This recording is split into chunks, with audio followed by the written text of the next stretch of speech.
I'm Alex Radcliffe from Board Game Co, and this is News and Week in Review, where we're going to dive into a variety of news pieces, the videos of the week, the games I played, and of course the BGG Hotness. And yes, I know it is a little dark in this set. This might be the last video I ever film in this set. I'm not yet sure. We'll see how it plays out. I'm ready to move. I'm slowly moving things over. One of my lights is gone, which is why. And after this video, I think I start disassembling a few things, but we'll see. We'll see how it goes. Maybe I'll back. I don't know. I don't know for sure. We'll see. It might be the last video I ever film. We will see. But before we go do that in a second, we'll come back there in a second. But first of all, to a giveaway winner. We have a giveaway winner for the Roll and Write giveaway that I ran. I did a video top 10 roll and writes, and anyone who entered the word Mars in the comments was eligible to win 3 Rolling Realms promos, which are over there on the shelf. 3 Rolling Realms promos. And Jennifer Heb 9348, you won the 3 Rolling Realms promos. I will attempt to reply to your comments so that you can see that. But if not, please go ahead and email me at alex@boardgameco.com so I can go ahead and get you set up with those promos. And to anyone else, please do not give money to anyone in any way, shape, or form. Any communication about anything regarding this giveaway should only be done through my email, alex@boardgameco.com. Anyone asking you to go ahead and message them on WhatsApp is probably trying to scam you. Anyways, with that, we'll dive into the week in review, but first a word about the fact that this might be the last video, because I feel I have to say something. I started doing week in reviews, I guess 3 years ago now. Has it been 3 years since I started doing week in reviews? It's been a while. And it started as a goal to do a weekly roundup, so people who didn't want to watch all the videos can get a quick recap. What were the highlights of the week? What were the games I reviewed? Just a quick, short overview. And it's changed, expanded, evolved. We've added sections, removed sections, adjusted sections, and it's going to keep going. I'm sure it'll continue to see evolutions and changes as time goes on, but this might be the last one I film here. I started filming them on a couch. Those of you who've been watching the channel long enough know that once upon a time, there wasn't this set, there was a couch, and my reviews weren't like with a top-down camera. It was just, you know, hopefully you can see enough because that's all you're going to get. And yes, things have gotten more professional since then, but it does miss some of the homey feel. I will say one thing I'm trying to do, I don't know for sure if it will happen, but in my new house, I am trying to set up so that I can have, it's a much bigger basement. My basement is my studio. That's like a big part there, but it's a much bigger basement, and I'm hoping to be able to have more of a homey set as well as a set like this. Like, I do want a set like this. I do want that kind of look or feel or whatnot, but I also want something a bit more homey. And so we're going to see if we can get you both because, well, frankly, I like both. I like having multiple sets, multiple options, multiple viewpoints, different types of videos for different type of video backgrounds for different types of conversations. I think different things deserve different sets. But we'll see what I can make work. We'll try. But the weekend reviews will continue. The channel's continuing. It's going to feel weird. Again, I don't know if this is going to be the last video or not. There's a possibility that I end up doing another video later today to be able to knock one out. There's a possibility that on Sunday I end up filming 2 back and not to back from my computer over there before that gets moved. Everything's moving over a bit one at a time, but this might be the last video you see from this angle. Although the nature of the way I do videos on the channel is you'll see plenty more. This might just be the last one that I filmed. I always have videos queued up, so I have like a video from 7 months ago that will be in the set that will show up at some point, and so this might just be the last one that is filmed in the set, I should say. Anyways, with that, let's go ahead and dive into the week in review, starting off with the various news pieces. And to that end, we have a bunch of news pieces, mostly related around new games or expansions to new games. We have Star Wars the deck building game coming out with the Clone Wars edition. So another version of Star Wars deck building, continuing. We always knew there'd be more, and sure enough, there is more coming. We also have over here, we have Nucleum coming with another expansion, so new it's not even on Board Game Geek yet. We have Nucleum Court of Progress, another Nucleum expansion coming your way. Stay tuned for more updates coming to you from David Tercey and Board and Dice. Speaking of David Tercey, we have over here Star Trek Captain's Chair.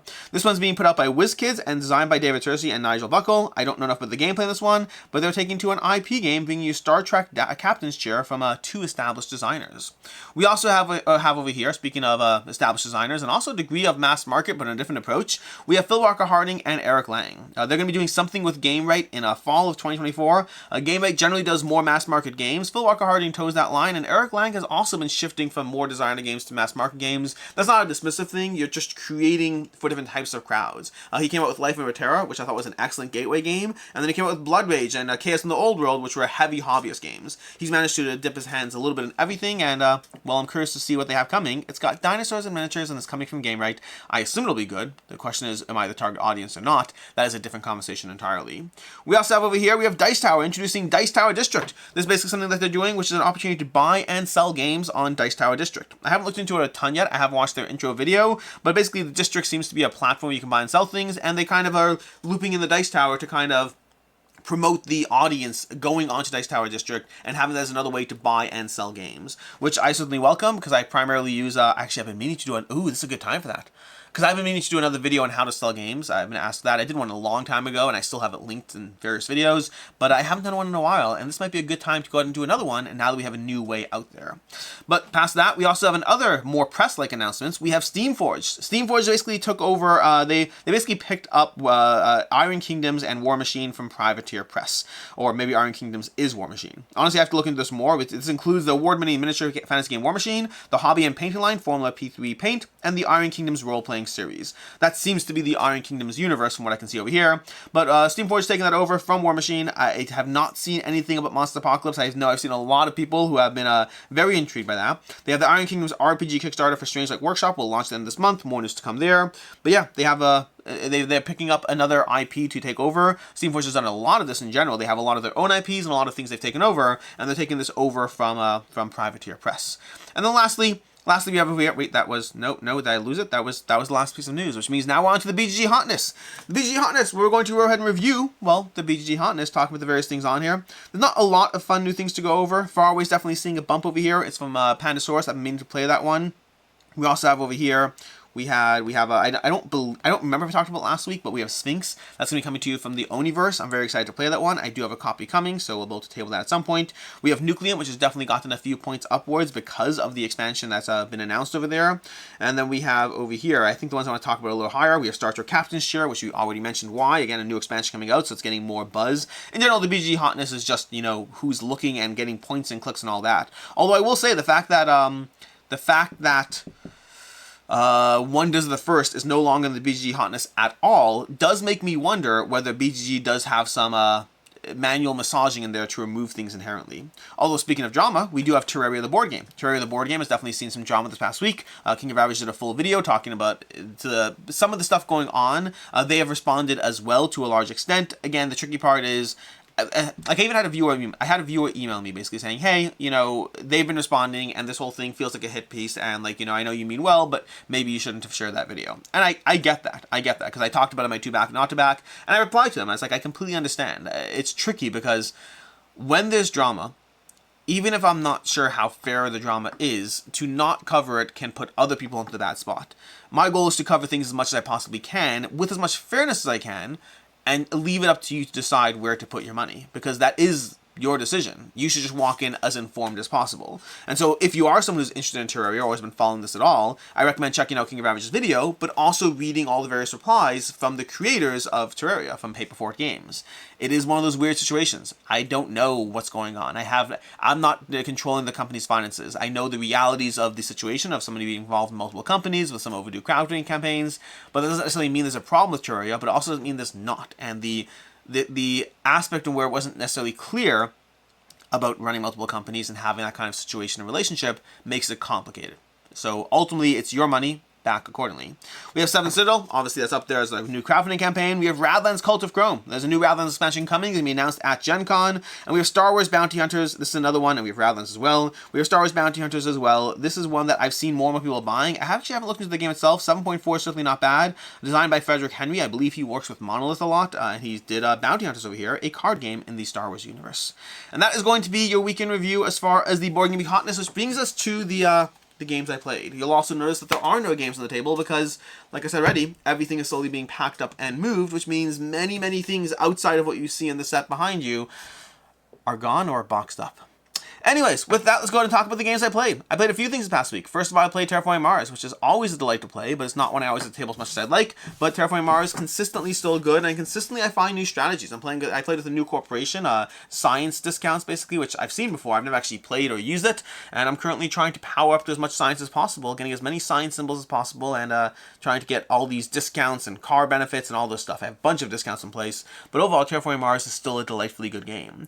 We have Super Mega Lucky Box, which I played for the first time in Dice Tower West last year, and I've been playing it again. I played it again this past week, and it's one that I find I still am just not enamored. He's actually designed by Phil Walker Harding, who we mentioned already, but I'm just not enamored enough by the game. I think it's fun and charming, but I don't get the sense of cascading benefits that I like in other games. It feels too simplistic. Sure, there's small edges of where you can put your energy and attention. I think it's a good intro roll and write to people who want that kind of chaining goodness, but for me, it didn't give me as much as I want out of the experience.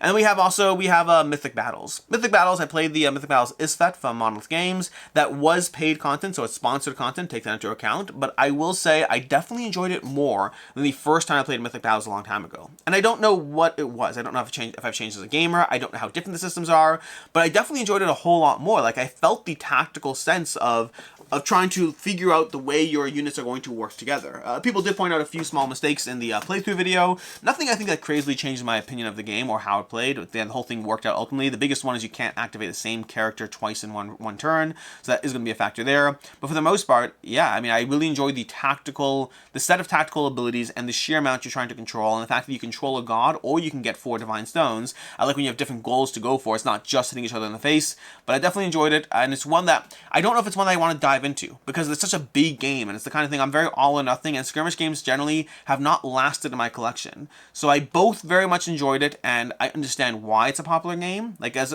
in the past, the first time I played Mythic Battles Pantheon way back in the day, or Pantheon was the expansion box, I don't remember. I played it way back in the day, and I just wasn't pulled in then.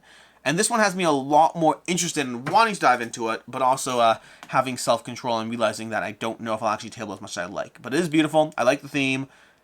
I like the creatures too. They got good sculpts. They should have like a crossover pack with Ankh, but that's a different story. But anyways, that's Mythic Battles. And with that, we're going to go ahead and dive into the... Oh, wait, and then one more. Ancient Realms. I played Ancient Realms again from Button Shy. I mean, I played a lot of games. I usually just pick 3 or 4 to talk about.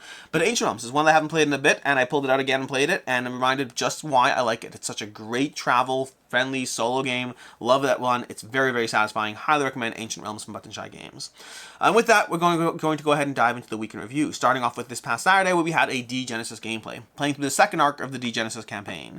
We will not have more. Unfortunately, the prototype had to be sent on, so we were not able to finish the last 2 games, but it should, between the first 2 games, you should have a good sense of how Degenesis plays and whether it's a game for you.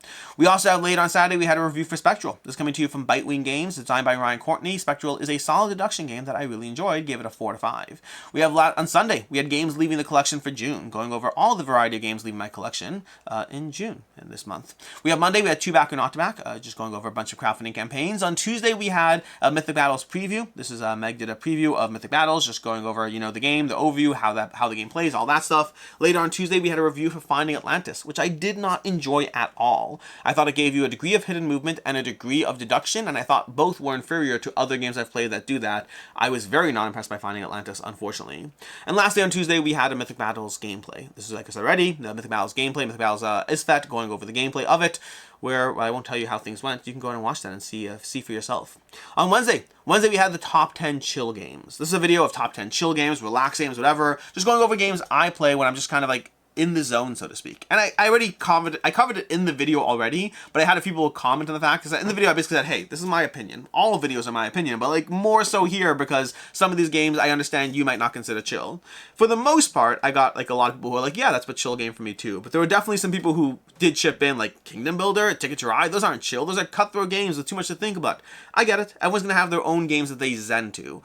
For me, there are some that I think are more universal. Games like Tranquility or Crokinole, I think are, although Crokinole, you can debate Crokinole. Crokinole is my number 1 over there, and I think you could debate that one too.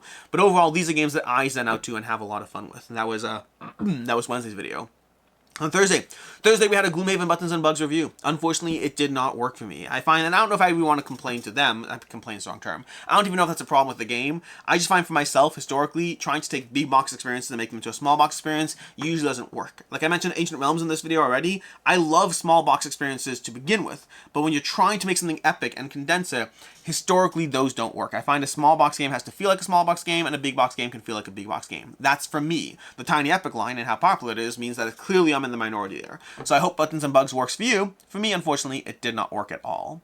Later on Thursday, we had a review for Dog Park and Dog Park New Tricks. I enjoyed Dog Park. It's a fun game. It's too lightweight for me, but I do think it's a fine game and it'll have its audience, especially dog owners. I think it's very thematic. It's just not a game for me. It's way too light. And the expansion adds a little bit to it, but not enough for me to realistically consider it. And the last day on Thursday, we had a gameplay going up for Agemonia. This is a gameplay for, I should note, there is an active crowdfunding campaign for Agemonia over on Kickstarter, and we should have another gameplay up. I don't know whether it'll be before or after the Kickstarter. I'm trying to have a review up before the Kickstarter ends, but I do not make any guarantees. And then lastly on Friday. Friday we had an Origins preview list, going over the preview list on BGG of the games that you can expect to see at Origins, giving you 5 games that I've already played that I highly recommend checking out if you have a chance, as well as 10 games I want to check out myself when I'm there because I like games and I want to see expansions and new games and all those fun things. And that brings us to today. Today we're going to have a few things. We're going to have a review for Expressions go up on the channel, which I think I've been talking about for a few weeks, but it should finally go up. And then we have a review for Dabba Walla going up as well. That's an active crowdfunding campaign from Queen Games. As far as next week we'll have a bunch of things. We're going to have another random question video. So this is a video series I'm doing where I just go over, your responses, I go over new questions, and then you go ahead and have access to a Google form where you can submit your own answers and see how it goes. But I should have that going up next week, as well as a 10 games I'd rather play solo video. It's a very specific video. It's about games that could be played cooperatively, and in fact are not ranked as playing best solo. They're ranked as best at playing cooperatively, but for me, they're games I'd rather play them solo, and why. And then lastly, as far as the games on the table, I got nothing. I'm sure I will play games this week, but I don't have the games on the table because everything is being shuttled back and forth, and so I'll play games. I think I have on the horizon. I think I have 7 Citadel I'll be playing this week. Sorry, I might be coming down something too, which is not great. I have 7 Citadel I should be playing this week. Dark Blood. I don't know if I'm going to be playing them all this week, but I hope to be. I feel that might be it. Maybe there's more. But those 3 are hopefully games I hope to be diving into this week. And as well as that, I want to dive into more Primal as well. In any case, until next time, I'm Alex Radcliffe from Board Game Co. I hope you enjoyed this video, and as always, I hope you have a good one.